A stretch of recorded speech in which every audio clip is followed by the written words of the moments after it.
Part 2, Chapter 5. The journey home was uneventful. The professor kept looking around as if expecting an attack, but nothing happened. He remained very puzzled. All too soon, the children found themselves back on the path by the river. Can we come here again tomorrow, Professor? Asked Tom. Can we go on the jolly boat again? No, Tom. The purpose of each visit is to get closer to the Wangdoodle. We must press on to the other things tomorrow, but we'll come back to the jolly boat another day, I promise you. As they came out of the tunnel and into the garden, Lindy tugged at the professor's sleeve. It was the best afternoon in the whole world, she said. The professor looked pleased. I'm glad you liked it. I enjoyed it too. My instincts must have been correct. Our second trip came sooner than the Proc expected, though I still can't understand why the Wiffle Bird kept saying the same thing over and over again. Well, I will say goodbye now and see you all tomorrow after breakfast, if that is convenient. The children were very happy and relaxed as they walked home. Ethel cooked them a good dinner, and they discovered that, in spite of all the ice cream they had eaten, they were still hungry. Later, even the boys were willing to retire early. They wanted to be in the quiet of their own rooms to reflect on the wonders they had seen in Wangdoodle Land that afternoon. Lindy changed into her pajamas, brushed her teeth, pulled her curtains, and was just about to turn down her coverlet when, to her surprise, she saw neatly folded on her pillow a bright and cheerful-looking piece of material. Her heart leaped as she recognized her scrappy cap. She ran to the boys. Look, she said, look what was in my room. But I thought you gave it back to the professor, said Tom. I thought I did too, replied Lindy. Well, don't worry about it. Just keep it safe and give it back to him tomorrow. Long after the lights went out and the house became quiet, Lindy lay in bed clutching the hat and trying to recall why she had not remembered to give it back to the professor. She hoped he would not miss it. He might be upset.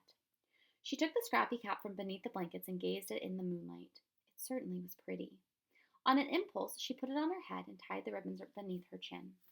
Lindy's curtains seemed to be moving slightly in the breeze coming through the window. The flowers on them looked just like the flowers in Wangdoodle Land. Lindy wished that the curtains would stop moving because she felt a little dizzy. She blinked several times and, looking more closely at them, saw with growing excitement that it was only the flowers that were moving and not the curtains at all.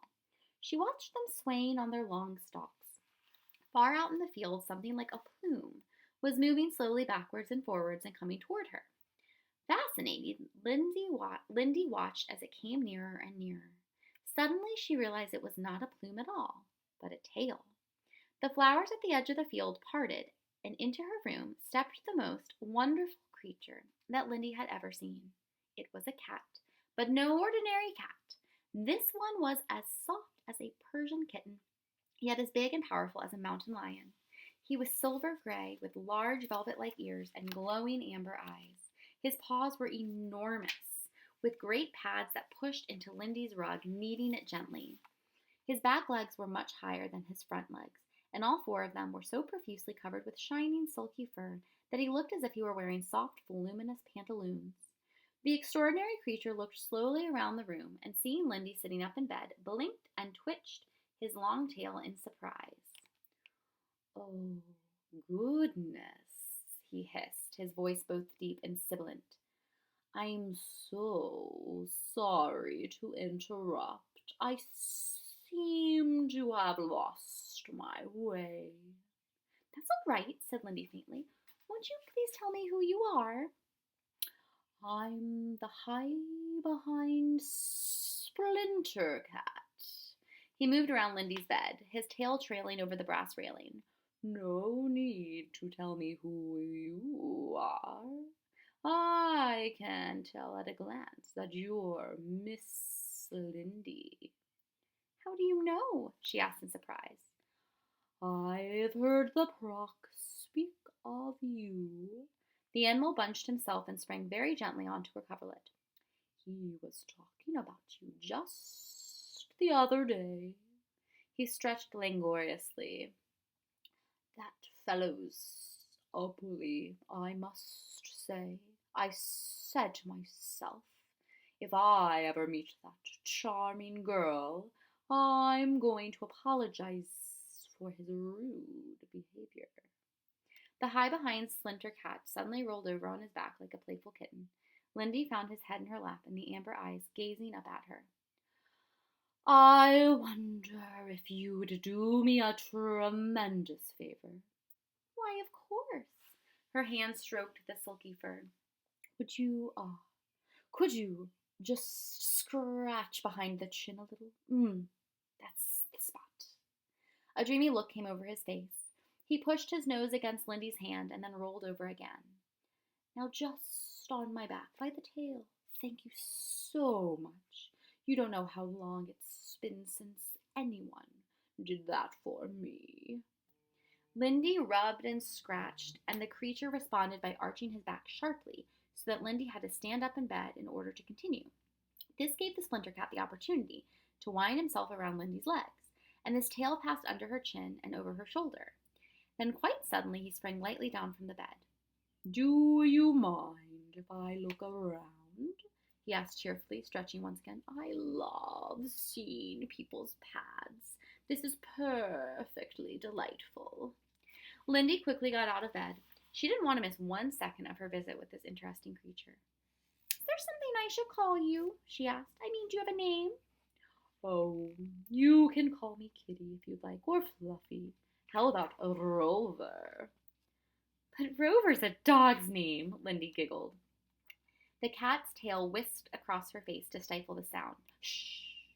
We mustn't wake anyone. They'd be bound to spoil the fun. The cat suddenly tensed. Wait a minute. Look out. He crouched low and then gave a mighty leap forward. Lindy wasn't sure what was happening until she saw that the silky creature had hold of a little mouse toy. Be careful, she cried. That's my favorite toy. I thought it was a real one. Oh, look what I've found. He produced a large ball of wool from beneath Lindy's bed and proceeded to play with it. He patted the ball and ran after it, then tossed it in the air and rolled on his back to catch it. Lindy sat on the floor enchanted as the high-behind Splinter Cat executed a dazzling display of tricks. Oh, this is such fun. The cat threw the ball again. It bounced off his high-behind. I simply adore string. He caught the ball with his tail and lobbed it the length of the room. Excuse me. He skidded across the floor. Got it. Just give me a ball of wool to play with, and I'm an absolute sucker. After several moments of play, the cat stretched out beside Lindy on the floor. His tail switched from side to side, and he purred loudly. This has been sensational. How glad I am that I passed this way. You are a sweet girl. He nuzzled close to her and then yawned, revealing a startling row of sharp teeth. I suppose I should be getting along now. It's quite late. Oh, must you go so soon? Lindy was dismayed. You've hardly been here any time. I'm afraid I must. I don't want to go, but the beastly Proc might discover that I'm missing. How I wish that I could take you home with me and show you my pad. Do you have a lovely pad? Asked Lindy, hoping that if she kept the conversation going, she might keep him a little longer. Well, it's a rather special pad, in that it's made of silk and satin, with tassels, of course. The cat got to his feet. That sounds fabulous, Lindy breathed. I would love to see it. Do you suppose I ever could? His fluffy tail stroked her cheek. Well, I'm not sure if the Proc would allow it, but you could take a peek now, if you really wanted to, because I know he's sleeping. Gosh, I don't know. Lindy was hesitant. It's very nice of you, but I don't think the professor would want me to do anything like that. Of course, I'm a silly sap to suggest it. He padded slowly to the curtain. Well, so long, Miss Lindy. It's been smashing. Oh, wait, Lindy cried desperately. Will I ever see you again? I doubt it. The cat seemed dejected. Lindy saw that the beautiful eyes were moist. There was a long pause. You know, it occurs to me that if you did come with me, we'd only be gone an hour, maybe less. The risk would be small, because everyone is asleep. Lindy had a sudden idea. Do you think I could wake my brothers? Do you think they could come too? I'd feel a little bit better about it. Gracious, no. The cat's eyes flew open and his hair stood on end. No boys, please. They're always throwing things and pulling tails. Besides, We get on so well, and they'd spoil our fun. That's true, conceded Lindy. You're quite sure you'll be back in an hour? By my 8 lives, I swear it. I thought a cat had 9 lives, Lindy giggled. She ran to the closet to get some warm clothes.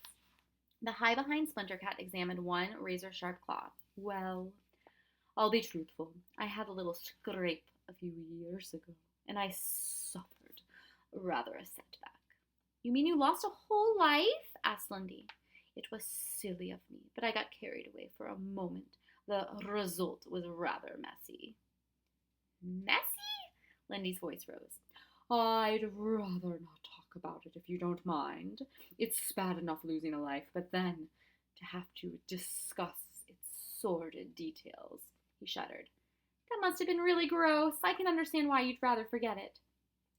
You're a sweet, sympathetic, sustaining soul.